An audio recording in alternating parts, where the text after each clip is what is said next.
బాదుడే బాదుడు అమెరికా అధ్యక్షుడి బాదుడుకు అన్ని బోర్డర్లు బద్దలైపోతున్నాయి.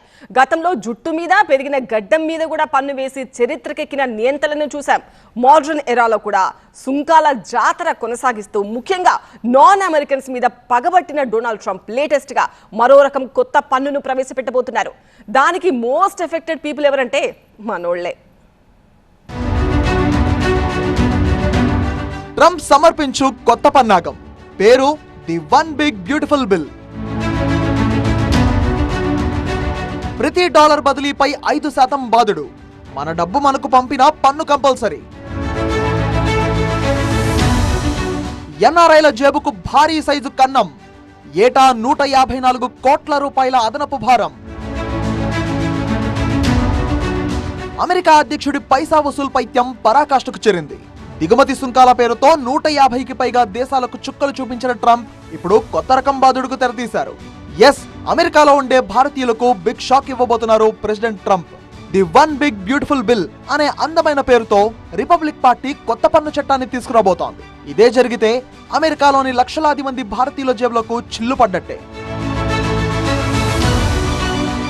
రెమిటెన్స్ ట్యాక్స్ తమ దేశంలో సంపాదించుకుని సొంత దేశాలకు బదిలీ చేసే ప్రతి డాలర్ మీద పన్ను వెయ్యాలి అన్నది అమెరికా ప్రభుత్వ తాజా కుయుక్తి. అమెరికాలోని భారతీయులు ఇండియాకు పంపే నగదు బదిలీలపై 5% పన్ను కట్టడం తప్పనిసరి. గ్రీన్ కార్డు ఉన్నవారు, H1B వీసాపై అమెరికాలో నివసించేవారు, భారతీయ విద్యార్థులు ఇలా అందరూ కొత్త పన్ను పరిధిలోకి వచ్చేస్తారు. ఈ నెలలోనే అమెరికా ప్రతినిధులు సభలో బిల్లును ఆమోదించి జులైలోగా చట్టం చేయాలి అన్నది ట్రంప్ ఎత్తుగడ. అమెరికాలో నివసించే 4,60,00,000 మంది విదేశీయులకు ఇది షాకింగ్ న్యూస్. ముఖ్యంగా అమెరికాలో ఉండే 45 లక్షల మంది భారతీయుల్నే ఎక్కువగా దెబ్బతీసే మాయదారి చట్టం ఇది. 2015లో అమెరికా నుంచి విదేశాలకు బదిలీ అయ్యే మొత్తం 4.13 లక్షల కోట్లుగా ఉండేది. 2024 నాటికి అది ఏకంగా 10.7 లక్షల కోట్లకు చేరింది. ఇందులో అత్యధికంగా ఇండియన్ల వాటానే 28%. ఇదే ట్రంప్ కన్ను కట్టడానికి కారణమైనట్టుంది. అమెరికా నుంచి 32 బిలియన్లు అంటే దాదాపు 3 లక్షల కోట్లు ఇండియాకు బదిలీ అవుతోంది. అంటే కొత్త చట్టం అమల్లోకి వస్తే మన ఎన్ఆర్ఐలకు 150 కోట్ల రూపాయల మేర అదనపు భారం పడడం ఖాయమన్నమాట. అమెరికాలో ఉన్న భారతీయులు స్వదేశంలో తమ వారికి $1,160 అంటే దాదాపు ₹1,00,000 పంపిస్తే అందులో 5% అంటే ₹5,000 పన్నుగా చెల్లించాల్సిందే. రియల్ ఎస్టేట్ రంగంలోకి కొంత, బ్యాంకుల్లో ఫిక్స్డ్ డిపాజిట్ల రూపంలో కొంత, మ్యూచువల్ ఫండ్స్ లో మరికొంత, కుటుంబ అవసరాల కోసం కొంత, ఇలా స్వదేశానికి రకరకాల మార్గాల్లో డబ్బులు పంపిస్తారు ఎన్ఆర్ఐలు. ఇక మీదట 5% ట్రంప్ ఖజానాకు సమర్పించుకున్న తర్వాతే స్వదేశానికి నగదు బదిలీకి మార్గం సుగమం అవుతుందన్నమాట. ట్రంప్ సమర్పించు 5% రెమిటెన్స్ పన్ను దెబ్బకు కళ్ళు బైర్లు కమ్మి ఇప్పటి నుంచే ప్రత్యామ్నాయ మార్గాల్ని వెతుక్కుంటున్నారు మన ఎన్ఆర్ఐలు. పన్ను ఎగవేత అనేది తప్పుడు మార్గం అని తెలిసినా దొడ్డిదారుల వైపు చూడక తప్పదా అని ఆలోచనలో పడ్డారు. అమెరికాకి ఇండియాకి మధ్య జరిగే హవాలా లావాదేవీల గురించి ఎప్పటి నుంచో వింటూ వస్తున్నాం. కానీ ఇవన్నీ $1,000 పెద్ద మొత్తాలకే పరిమితమయ్యేవి. ఇప్పుడు ఈ చిన్న మొత్తాలకు సైతం ఎన్ఆర్ఐలు హవాలా మీదే డిపెండ్ అయ్యే ప్రమాదం ఉంది. ఆల్రెడీ ఇన్కమ్ ట్యాక్స్ కట్టిన డబ్బు మీద మళ్లీ ట్యాక్స్ బాదుడేంటి అంటూ ట్రంప్ డబుల్ ట్యాక్స్ పై ఇప్పటి నుంచే గగ్గోలు పెడుతున్నారు ఎన్ఆర్ఐలు. ఇప్పటికే చిన్న చిన్న ఉద్యోగాలు చేస్తూ అమెరికాలో ఉద్యోగాలు అంతంత మాత్రం ఉన్న వాళ్ళందరికీ కూడా ఇదొక షాకింగ్ న్యూస్ కిందనే మనం చూడాలి. జనరల్గా అక్కడ 48,000 నుండి $1,00,000 వరకు, అంటే మన వాళ్ళు ఎస్పెషల్లీ తెలుగు వాళ్ళు వెళ్ళి ఉద్యోగాల్లో జాయిన్ అయిన వాళ్ళ శాలరీ బ్రాకెట్ ఎక్కువ మందికి ఈ శాలరీ బ్రాకెట్లో ఉంటారు.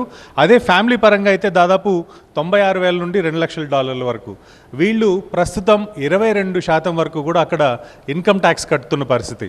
దానికి అదనంగా ఎప్పుడైతే మరో 5% అంటే ఇండియాకి డబ్బులు పంపాలి అంటే అదనంగా 5% కలెక్ట్ చేస్తున్నారు. ఇది టోటల్గా కలిపితే 27% అంటే 27% కూడా మనకి పెరిగే అవకాశాలు ఉంటాయి.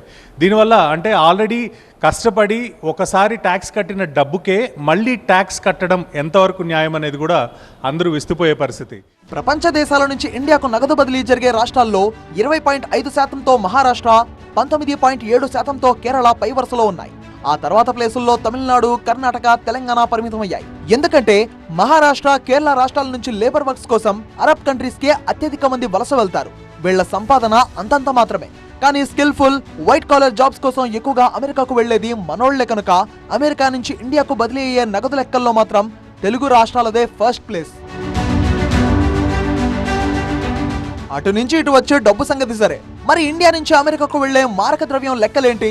2015లో ఈ లెక్క 7,200 కోట్లు ఉండేది. ఇప్పుడు అది కాస్త 5-6 పెరిగి 43,000 కోట్లకు చేరింది. అమెరికాలో యూనివర్సిటీ ట్యూషన్ ఫీజులు అమాంతం పెరగడం, అక్కడ రియల్ ఎస్టేట్ లో వేలం వెర్రిగా పెట్టుబడులు పెట్టడం వల్ల మన డబ్బు అమెరికా వైపు వెళ్లడం ఎక్కువైంది. కానీ ఇటువంటి నగదు బదిలీలపై మన ప్రభుత్వం tax collectable at stores TCS పేరుతో 20% పన్ను వసూలు చేస్తోంది. ఎడ్యుకేషన్, మెడికల్ అవసరాలకు మినహాయింపునిస్తూ 7 లక్షల పరిమితి విధిస్తూ కొంతలో కొంత ఉదారత చూపిస్తోంది ఇండియా. కానీ అమెరికా ప్రభుత్వం మాత్రం NRIలు పంపే ప్రతి డాలర్కి రెమిటెన్స్ ట్యాక్స్ పేరుతో బాదుడికి సిద్ధమైంది. ప్రపంచంలోనే అత్యధికంగా నగదు బదిలీ జరిగే దేశాల్లో 2008 నుంచి మన ఇండియానే అగ్రస్థానంలో ఉంది. సో ట్రంప్ చేయబోయే సో కాల్డ్ బ్యూటిఫుల్ చట్టం ఇప్పుడు మనోళ్ల మీద ఎక్కువ ప్రభావం చూపబోతోంది.